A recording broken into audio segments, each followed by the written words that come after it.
हमने जो कृषि का रोड मैप बनाया है नंबर 1 वो 4 साल का और वो व्यापक, और आप जो समस्या जतला रहे हैं वो स्थानीय और रूटीन की समस्या है। हम लोगों का जो काम है, ये काम जब अनफोल्ड हो रहा है, पहला कृषि रोड मैप का पहला प्रोग्राम जो अनफोल्ड हमने किया है वो किया है सीड को लेकर हर क्षेत्र में, चाहे रबी हो, खरीफ हो, मछली हो, किसी भी क्षेत्र में, या आपको हॉर्टिकल्चर के लिए सैपलिंग्स, तो वो सीड के क्षेत्र में अभी हमने शुरू किया है। वो हमारा पहला काम अनफोल्ड हुआ, अभी कृषि रोड मैप का काम अनफोल्ड नहीं हुआ। और उस सिलसिले में जो जितने बड़े पैमाने पर हम सॉइल टेस्टिंग का इंतजाम करना चाहते हैं, यानी इनपुट से लेकर मार्केटिंग तक की नेटवर्किंग का जो हमारा रोड मैप है, वो तो अभी जस्ट शुरू हुआ, जस्ट पहला काम। बाकी जो समस्या आती है उसके निदान के लिए विभाग को समुचित दिशा निर्देश दिया जाता है और खाद की उपलब्धता करनी जानी चाहिए। जगह जगह से कुछ शिकायतें आती है, उसको कृषि विभाग सजगता से उसको देखता है। एक छोटा सा सवाल मुख्यमंत्री जी, हमने इस रिपोर्ट कार्ड को देखा, लेकिन इसमें कहीं भी राज्य के सांस्कृतिक कर्मियों, रचनाकारों, कथाकारों और पत्रकारों के लिए कुछ भी नहीं योजना है। देखिए, एक तो सबसे खुशी की बात है कि इतनी जल्दी आप रिपोर्ट कार्ड पढ़ते, ये कोई मामूली खुशी की बात नहीं है, कम से कम आप पढ़े तो सही, और अगर कोई कमी निकाले तो उस पर अमल करेंगे। तो कार्ड में नहीं हो, बाकी कार्ड में आ जाएगा। मंत्री जी, विपक्ष का रिपोर्ट कार्ड देख लिया है क्या आपने? विपक्ष का कौन काम है उनका रिपोर्ट, तो जितना कार्ड जारी करेंगे। मुख्यमंत्री जी, ऐसा देखा जा रहा है कि ब्यूरोक्रेसी अपना तो कभी जारी किए नहीं। अच्छा, अभी तो मौका मिला ना, देखिए हम बिहार का ही काम नहीं कर रहे, यहाँ के विपक्ष को भी काम दे रहे हैं, उनको भी हम ही काम दे रहे हैं ना। हम अगर सालाना हम रिपोर्ट कार्ड जारी करते हैं तो 4-5 दिन से वो हरकत में है कि नहीं। और आप देख रहे हैं कितना बढ़िया से हमारे 1 साल 3 साल के कार्यकाल के इर्द गिर्द ही वो सब नाच रहे हैं। अब तो स्वीकार कर ही लिया, उनको भी काम हम ही देते हैं। मुख्यमंत्री जी, ऐसा देखा जा रहा है कि इस राज्य में ब्यूरोक्रेसी हावी होती है, मंत्रियों के आदेशों का किया गया आम बात है। इस सिलसिले में कुछ ऐसा कोई स्कीम ऐसी आपकी है कि जो इस पर भी काम इसमें कोई दम ही नहीं, इसमें कोई दम नहीं। मुख्यमंत्री जी, बाढ़ की जो बात आपने कही वो बचाव राहत का एक बड़ी उपलब्धि बताया है, पर आरजेडी ने, राष्ट्रीय जनता दल ने पोस्टर लगवाया पटना में, उसमें आपके चित्र को दिखाया है और बाढ़ के लिए आपको और अपनी सरकार को दोषी ठहराया है, और पूरे पटना में वो मुख्य चौक चौराहे पर पोस्टर लगा हुआ है। भाई आपका उसका छोटे भाई का चेहरा है तो बड़े भाई का कैसा होगा? एक सवाल था कौन सा ऐसा सेक्टर है, काल जी ने जो पूछा था उस सवाल को हम चाहते थे कि आपकी तरफ से जवाब दें कि जहां आपको ज्यादा मुश्किलें आई हैं काम करने में, और दूसरा ये कि बिहार जाना जाता रहा है खासतौर से भ्रष्टाचार के लिए और प्रशासनिक विफलताओं। क्या प्रशासनिक कार्यक्षमता से आप संतुष्ट हैं? देखिए, इसमें निरंतर सुधार आ रहा है और सुधार की जरूरत है। इसलिए हमने प्रशासनिक सुधार आयोग के अनुशंसाओं को गठित किया, उनकी अनुशंसाएं प्राप्त हुई, 108 में 93 पर अमल हुआ। हम लोग प्रतिदिन प्रशासन में सुधार लाने की कोशिश करें, उसको और कैसे जनोन्मुख बनाया जाए, इसके लिए हम करते हैं, लोगों के प्रति जवाबदेही। और यह तो निरंतर चलने वाली प्रक्रिया है, यह कोई ऐसा विषय नहीं है कि इसको कोई एक चीज है जिसको आपने प्राप्त कर लिया। जैसे आपने कपड़ा है उसको सिलवा लिया, वो ऐसा नहीं है, ये निरंतर चलने वाली प्रक्रिया है, क्योंकि आप व्यक्तियों को, व्यक्ति समूहों को डील करते हैं और उनके ऊपर एक विशेष जवाबदेही आती है। इसके लिए कायदे कानून बने हुए, उनकी सेवा से लेकर उनके कार्य संचालन, ये सब विषय को सामने रखते हुए कैसे और तेज इम्प्लीमेंटेशन हो। हाँ, आपने ये कहा, आपके प्रश्न का जो पहला पक्ष था और भी साथी ने पूछा था, तो उसके बारे में कहा जाना चाहिए, बात ठीक है, मैं इसको स्वीकार करता हूँ। देखिए, काम का इम्प्लीमेंटेशन, एग्जीक्यूशन, वो सबसे महत्वपूर्ण बात है।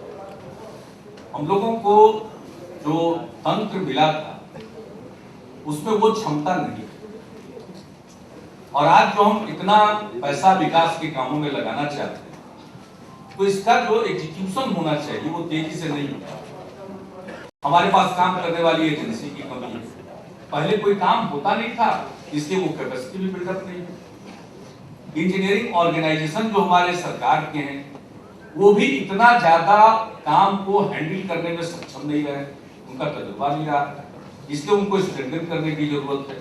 इसलिए हम प्रपोज कर रहे हैं कि हम कुछ और इंजीनियरिंग ऑर्गेनाइजेशन डेडिकेटेड क्षेत्रों के लिए बनाएं, जैसे अर्बन एरिया में जो काम हो उसके लिए एक अर्बन डेवलपमेंट बॉडी बनाएंगे, कॉर्पोरेशन बनाएंगे, जिनके माध्यम से जनप्रतिनिधि या जो कॉर्पोरेशन है, म्यूनिसिपैलिटी है या नगर पंचायत है, वो योजनाओं का चयन करे, सरकार पैसे का प्रबंध करे, लेकिन एग्जीक्यूशन ठीक होना चाहिए। उसी प्रकार से सड़कों के मामले में भी है। पुल के मामले में आपने देखा कि हमारा पुल निर्माण निगम को तो वाइंड अप करने का फैसला था, उसको हम लोगों ने रिवाइव किया और आज वो लाभ का संगठन बना। तो ये जो कैपेसिटी बिल्डिंग है, इसको और आगे बढ़ाने की आवश्यकता है। वो हमारी एक बहुत बड़ी कमजोरी है राज्य, वो सरकार ही नहीं, राज्य की कमी है, राज्य की कमजोरी। अब जिन संस्थाओं को बढ़ावा देना चाहिए था, इंजीनियरिंग ऑर्गेनाइजेशन को उनकी क्षमता का विकास होना चाहिए था, वो नहीं, तो आज वो करना पड़ेगा। पुलिस के थाने, पुलिस लाइन्स है, पैसा पड़ा हुआ, बन नहीं पाता, तो पुलिस भवन निर्माण निगम को हम लोगों ने रिवाइव किया, उसके माध्यम से काम करवा रहे हैं, उनकी भी क्षमता का विकास हो। तो इस प्रकार से जहां जहां जरूरत है, जैसे हमको इतना हॉस्पिटल बनाना है, लेकिन जो हमारा भवन निर्माण विभाग है, या हमको इतने इंस्टीट्यूशंस बनाने, चाणक्य लॉ यूनिवर्सिटी, चंद्रगुप्त प्रबंधन संस्थान, 4 इंजीनियरिंग कॉलेज, फिर अगले साल 3 होगा, 5 मेडिकल कॉलेज, यानी इतने इंस्टीट्यूशंस, ये सब का निर्माण करना है। गांव में स्कूल का निर्माण, हाई स्कूल बनाना है, मिडिल स्कूल को हाई स्कूल में अपग्रेड करना है, हजारों की संख्या में बनाना है, आंगनबाड़ी केंद्र, तो इतने बड़े पैमाने पर भवन का भी निर्माण होना है, तो वो क्षमता नहीं है। तो इसके चलते काम के एग्जीक्यूशन में कमी आती, देरी होती। तो वो क्षमता का विकास कुछ क्षेत्रों में हो रहा है, कुछ में और करने की आवश्यकता है, जिसको हम प्रपोज कर रहे हैं। मुख्यमंत्री जी, आपने कहा कि 10 लाख लोग पूरे उसमें रेस्क्यू किए गए और 4.5 लाख लोग जो है मेगा कैंप में। इन 4.5 लाख लोगों को हर तरीके की सुविधा मिली, इनकी बातें हमेशा आती रही, लेकिन वो 5.5 लाख लोग कहाँ हैं, कैसे हैं, उनके बारे में कभी कोई सूचना ऐसा नहीं मिलता कि वो कहाँ है, कैसे हैं। ये बड़ा भारी भ्रम है आप लोगों का। भाई जो वहां थे उनको अनुरोध किया गया कि बाहर निकल जाइए, अभी जितना पानी है इसमें तो वहीं डूबिएगा। लेकिन अगर 9 लाख क्यूसेक डिस्चार्ज का कोसी का इतिहास है 1968 का, अगर वैसा डिस्चार्ज हुआ, जो कि कोई नहीं जानता है कि होगा या नहीं होगा, हम तो प्रार्थना करेंगे ऊपर वाले से कि नहीं हो, लेकिन अगर हो गया तो कुछ नहीं बचेगा।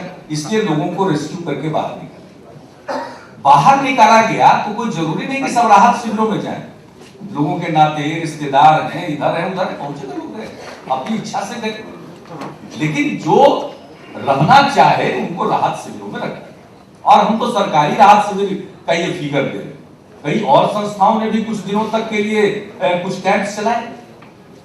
तो इसलिए जो निकाले गए, इसका मतलब ये जरूरी नहीं कि वो सारे के सारे लोग राहत कैंप में ही रहे, क्योंकि कोई ऐसा दुर्गम इलाका नहीं है, ये प्लेन इलाका है, लोगों के बगल में रिश्तेदार है। जैसे अब मधेपुरा जिला में देखिए 11 प्रखंड थे, 2 प्रखंड में असर कम था, तो उनके परिवार पर इतना बोझ पड़ा, चारों तरफ से लोग वहां पहुंचे। तो हमने तो विभाग को कहा है कि भाई इसके लिए भी कुछ सोचना होगा हम लोगों को, कि जो बाढ़ से तो प्रभावित नहीं हुए, लेकिन बाढ़ पीड़ित अपने रिश्तेदारों का बोझ मौजूद है, तो उनके लिए भी कुछ सोचना पड़ेगा। वो आज के स्थापित नियमों में नहीं आता है, इसलिए उस पर सोच चल रहा है। हमने एक उदाहरण दिया, लोग गए दूसरों के लिए, और सभी लोग राहत शिविर में थोड़ी आए। मुख्यमंत्री जी, मेरा दो सवाल है, एक मीठा एक और खट्टा। सवाल एक तो ये है कि डेवलपमेंट को आपने बिहार के एजेंडे पे लाया और उसको आपके अन्य दलों के लोगों ने भी, जो केंद्रीय मंत्रिमंडल में उन्होंने टेकअप किया। तो क्या आपको लगता है कि डेवलपमेंट ने अब एक मोमेंटम एक्वायर कर लिया है जिसको अब रिवर्स करना बहुत मुश्किल होगा? ये एक सवाल है। और दूसरा सवाल आपकी पार्टी के संबंध भारतीय जनता पार्टी के बारे में है। ये बात मुखर रूप से सामने आती रही है कि आपके जो सैद्धांतिक मतभेद है, जो हमेशा से जो आपने कभी डिनाई भी नहीं किया है, वो अब ज्यादा मतलब ज्यादा प्रोमिनेंटली और पब्लिक डिस्कोर्स में बहुत ज्यादा आ रहे हैं। तो मतलब आपको लगता है कि ये आपके सरकार जिस तरह से चल रही है उसको किसी वे में इफेक्ट करेंगे, या फिर कोई रिकंसिलिएशन और कॉमन मीटिंग ग्राउंड की फिर से जरूरत महसूस हो रही है? मेरे हिसाब से कोई खट्टा सवाल आपका नहीं। इसमें डेवलपमेंट की जो धारा बिहार ने पकड़ ली है और इसको हम सब अपनी सफलता मानते हैं कि हम लोग हमेशा डेवलपमेंट की बात करते हैं। बिहार की राजनीति में एक नेता थे जो हमेशा कहते थे कि डेवलपमेंट से वोट का कोई रिश्ता नहीं।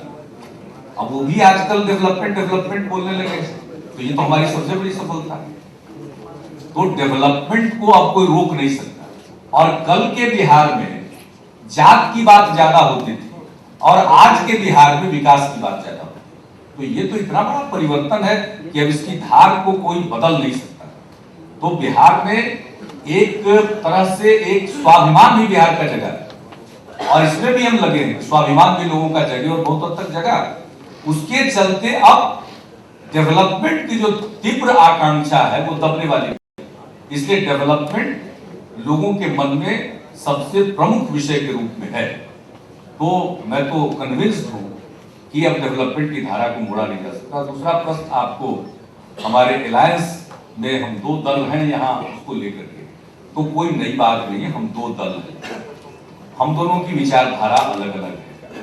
हम बिहार में सुशासन देने के लिए कार्यक्रम के आधार पर इकट्ठा हुए और उन कार्यक्रमों में कोई मतभेद नहीं हम चला रहे, लेकिन सर्टेन पॉलिटिकल इशू समय समय पर आते रहेंगे। इसमें हम अपने अपने वैचारिक मान्यताओं के मुताबिक अपनी राय रखते हैं। इसमें कोई कठिनाई की बात नहीं। और देखिए अब ये अलायंस का दौर, हम शायद गलती कर जा रहे हैं। एक पार्टी का शासन अब नहीं, अब तो केंद्र में भी नहीं एक पार्टी का शासन। अब वो जमाना लग गया जबकि कांग्रेस केंद्र में भी थी और राज्यों में भी। एक के बाद एक राज्यों से उखड़ती गई, केंद्र से भी गई।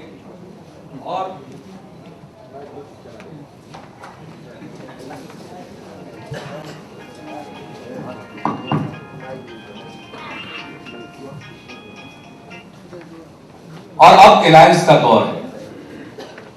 तो ऐसी स्थिति में तो वैचारिक मतभेद रहते हुए कॉमन मिनिमम प्रोग्राम पर सरकार चलाने का दौर है। हम अपनी राय को अलग रखेंगे और साथ जहां जो जिन विषयों पर हम तय करके सरकार चला रहे हैं उन विषयों पर चलेंगे। हाँ, अगर सरकार के तयशुदा कार्यक्रमों के क्रियान्वयन में अगर कोई मतभेद उत्पन्न होता है तो वो एक प्रश्न होगा, लेकिन आज तक ऐसी कोई नौबत नहीं आई है।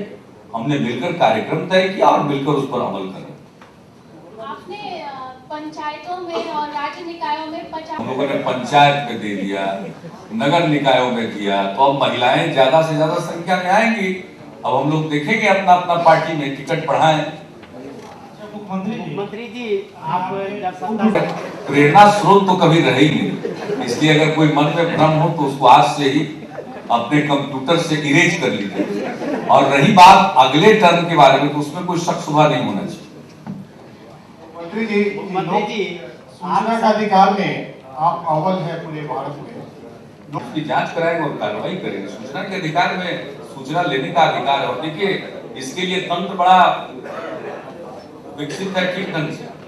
उसमें कोई तंत्र में कोई कमी नहीं है। कभी कोई गलती करेंगे तो उनको दंडित करने का भी प्रावधान है। लेकिन इसके बाद भी अगर आपके पास कोई जानकारी तो आप जरूर उपलब्ध करें, उसकी जांच करें। मंत्री जी, आपने जब सत्ता संभाली थी तो राज्य के औद्योगिक विकास के लिए पहल की थी आपने। एनआरआई की मीट हुई, लेकिन एक भी निजी पूंजी निवेश नहीं हुआ जिसको आप उपलब्धि के तौर पर गिना सकें। रिपोर्ट कार्ड में भी वैसा नहीं है कि कोई बहुत बड़ी उपलब्धि राज्य सरकार को मिल पाई है, और 3 साल गुजर चुका है। क्या लगता है कहीं कहीं कुछ कमी रह गई, या विदेश में भी एनआरआई एक सरकार ने घोषणा की थी कि एक हम बनाएंगे विदेशी जो हमारे हैं एनआरआई उनको प्रभावित करने के लिए, लेकिन अभी तक कुछ फलाफल नहीं निकला। हमारे हिसाब से निवेश को एनआरआई के साथ लिंक करने की कोई जरूरत नहीं है।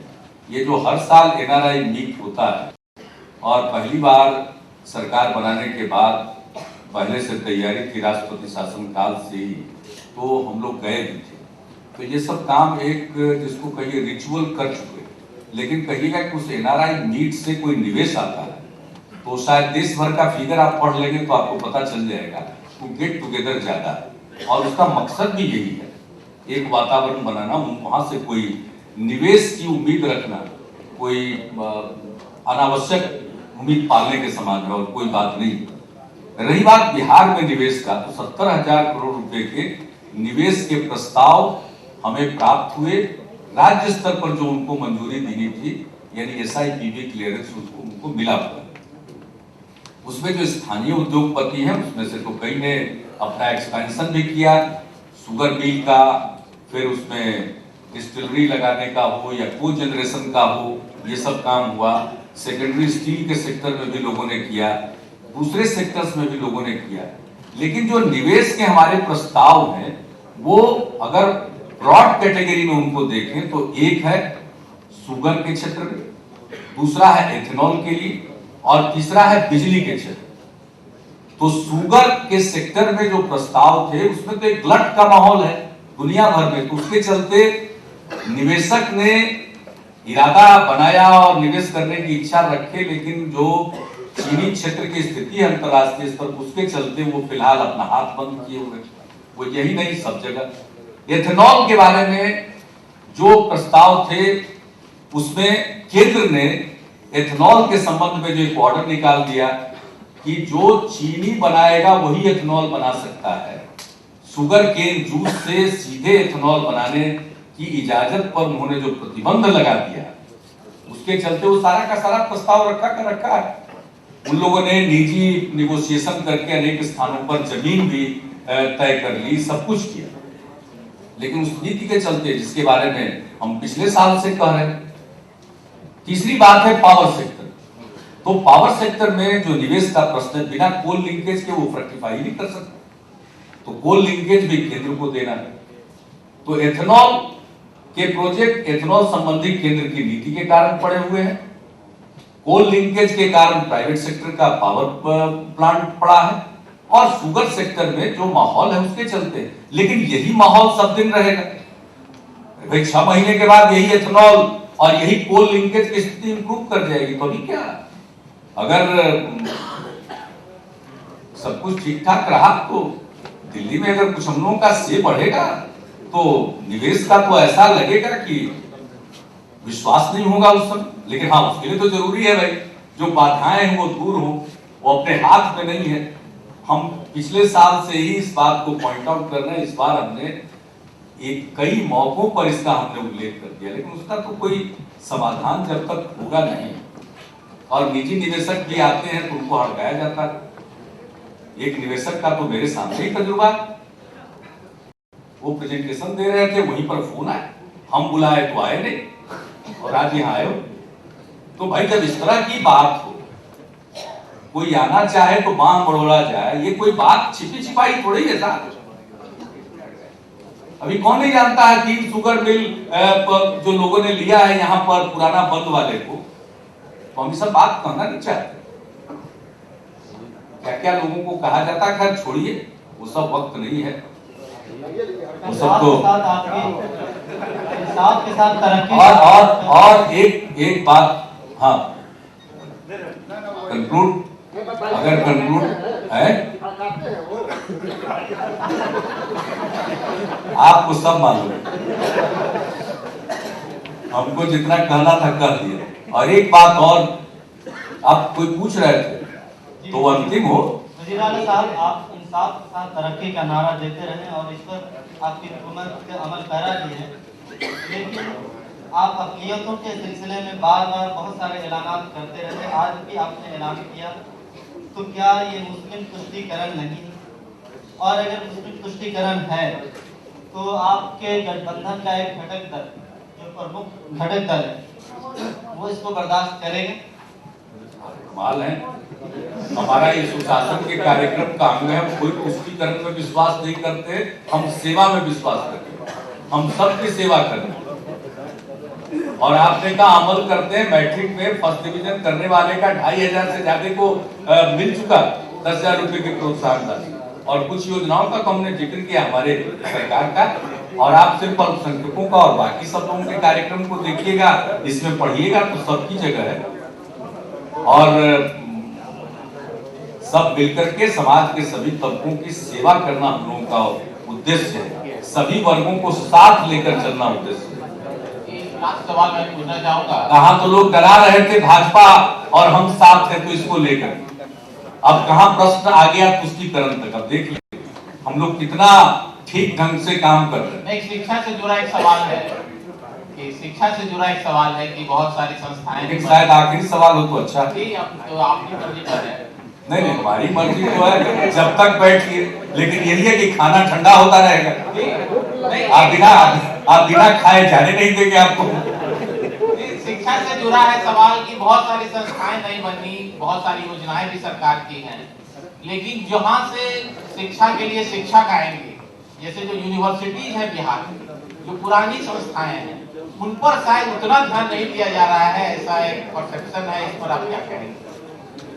ये सही नहीं है। और जब यूनिवर्सिटी में लोग काम करते थे, टीचर एम्प्लॉइज, आपको अच्छी तरह याद होगा 6-6 महीना तनख्वाह के लाले पड़े रहते थे। हमारी सरकार आई तो उन लोगों को पहले सप्ताह में तनख्वाह मिलने लगा। सारे विश्वविद्यालय में निर्माण के लिए, पढ़ाई के लिए जितना पैसे की जरूरत थी वो हम लोगों ने दिया, उन पर भी दिया, लेकिन नई संस्थाओं का भी खोलना जरूरी है। और आखिर में एक हम इसके माध्यम से आज अपील करना चाहते हैं कि अब शुरू में ही हम लोगों ने टैक्स के बंटवारे की बात कही, फाइनेंस कमीशन इस काम को करता है, तो 13वां वित्त आयोग का दौरा होने वाला है।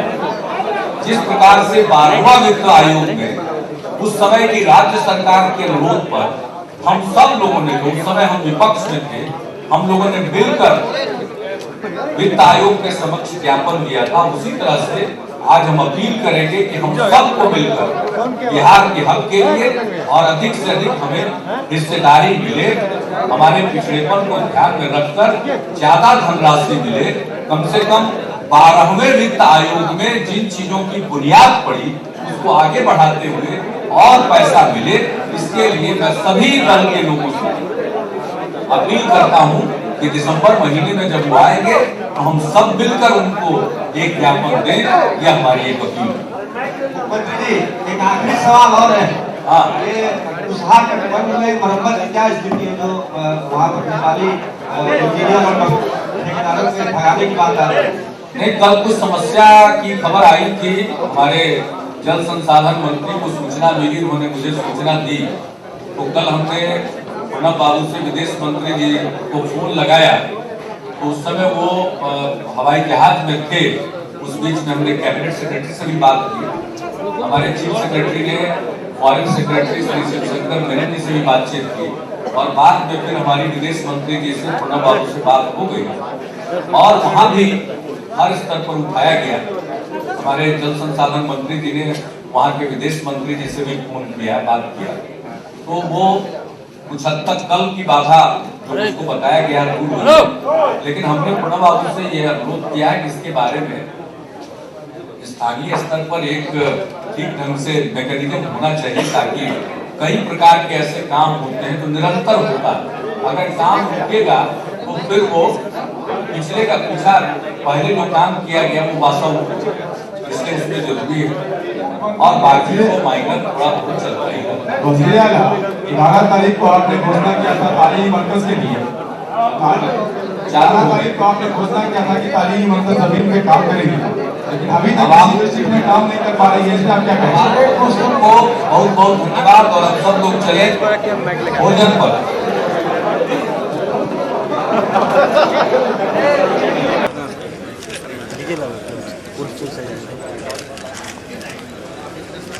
ना यहाँ तो रहता है ना, रिपोर्ट कार्ड जारी करते हैं। आइए तब आपके यहाँ पर जो है ना पूरा मुस्तैद रहता है। ठीक ठीक, अच्छा।